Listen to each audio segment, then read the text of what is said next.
Guys, nandito si kaibigan po nating Dwinding Linyo, no? Mayroon po siyang ipapaabot sa inyong lahat. Nakakatakot ito kaya pala. Nagpapasalamat po tayo dahil po ay walang mga bansa na nagbigay po ng simpatiya sa inilabas po na virus po ng China. Kahit po ay ito ay totoo. Dahil po mayroon pong impormasyon ating kaibigan gusto ko po i-share sa inyo para po maging awareness tayo para po hindi po natin ito magamit. Pag ito ang magagamit po daw natin, sabi ng ating kaibigan ngayon ay delikado ang isang tao. Kaibigan, kailan po ninyo ito na laman na ito ang plano?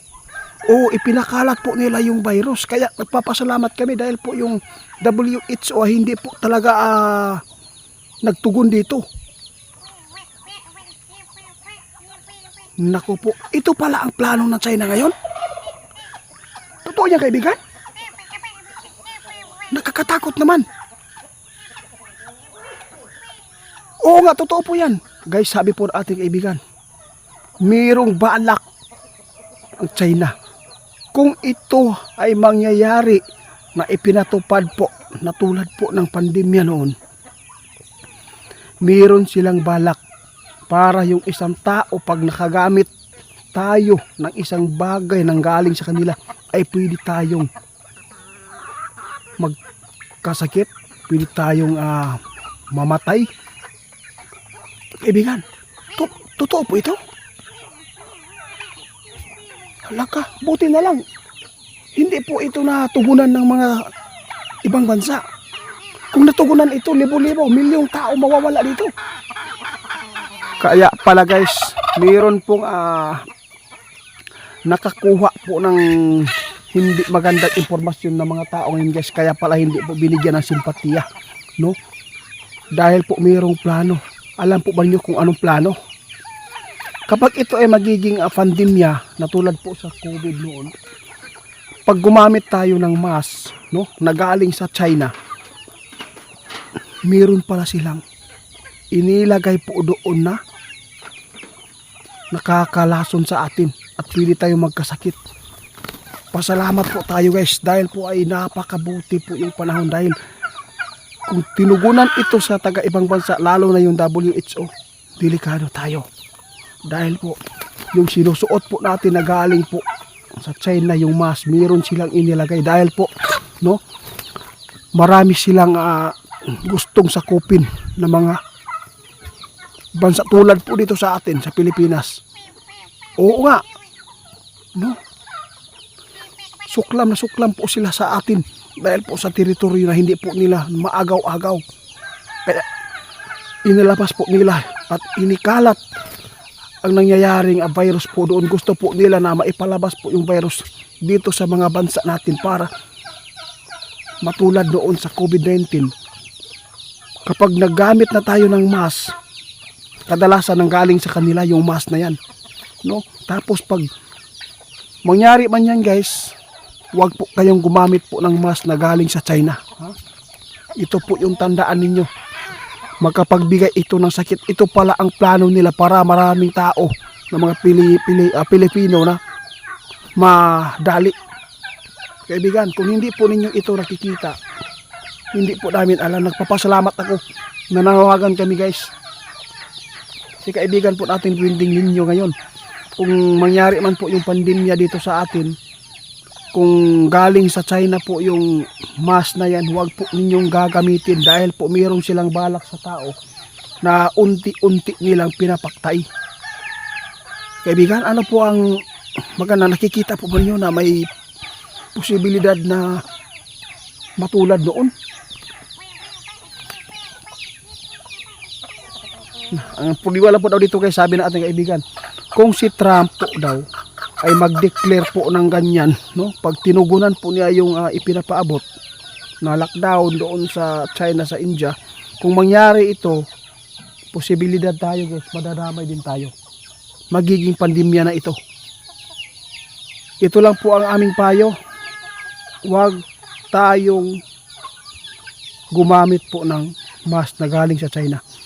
Kung meron tayong gagamitin, baka meron pa tayong mga old stock po dito noong pandemya, no, na hindi pa naubos ngayon.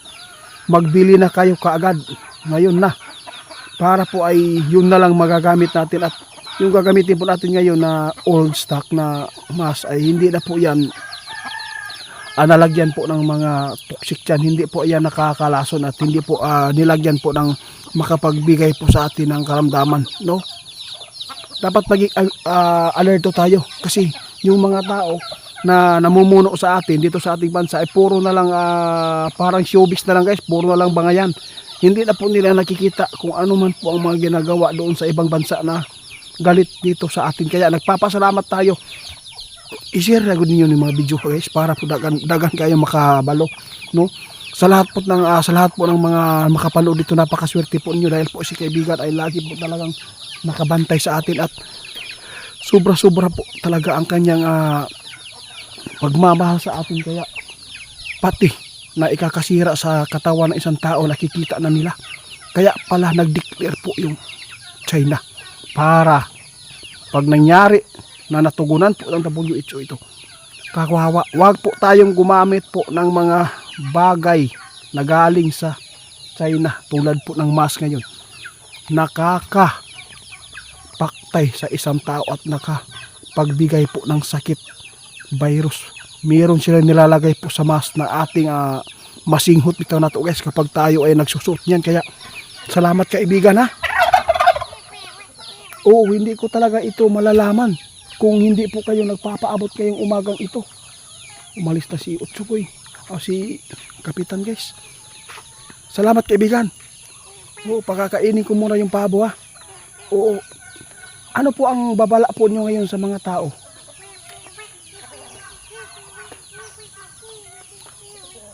Nanawagan si kaibigan Linyo, no? Ito po yung babala po niya sa lahat po ng mga tao doon na nakapanood sa video ito.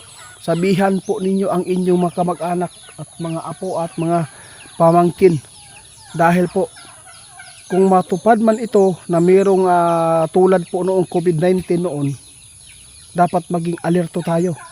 Huwag kayong gumamit na galing sa China yung mask na yan, dahil po ay hindi na po talaga safety, no? Hindi na po talaga pwedeng pagkatiwalaan, no?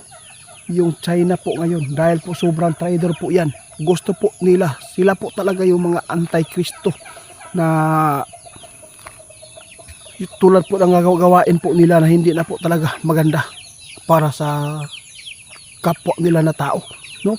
Kaya nagpapasalamat ako kay kaibigan dahil po marami tayo natutunan guys, no? Yung ulan ipinapaabot po nila na bawal inumin dahil po ay nakapagbigay na po ito ng karamdaman sa tao, dahil po sa daming mga bulkan na pumutok, daming sunog, lalo na po yung mga gera doon na mga missile na pinapaputok. Hindi na po maganda ang ating pollution po dito sa ating mundo. Kaya mag-ingat tayo palagi. Huwag kayong mag-alala guys, no? Iga-guide po din po kayo ng ating mga kaibigan kung ano man po ang mga pasyon na po nilang ipinapaabot, no? Hindi lang po mga prediction, nakikita din po nila yung iba na mga mangyayari pa dito. Kaya mag-ingat at magdasal po lagi tayo. Salamat kaibigan sa ipinapaabot po ninyo. Oo, salamat.